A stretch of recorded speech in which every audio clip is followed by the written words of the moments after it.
انطلقت منافسات البطولة التنشيطية لأندية المحافظة لكرة الطائرة التي ينظمها فرع اتحاد اللعبة بإشراف مكتب الشباب والرياضة وبمشاركة 16 ناديا رياضيا.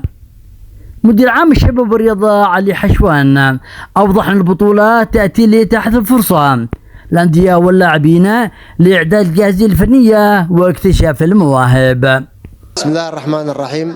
نحن سعداء في هذا المساء أن ندشن بطولة الطائر التي تأتي في إطار خطة مكتب الشباب والرياضة وخطة فرع الاتحاد للعبة، وتأتي برعاية كريمة من اللواء سلطان بن علي العرادة نائب رئيس مجلس القيادة الرئاسي محافظة مأرب، والأستاذ نايف صالح البكري.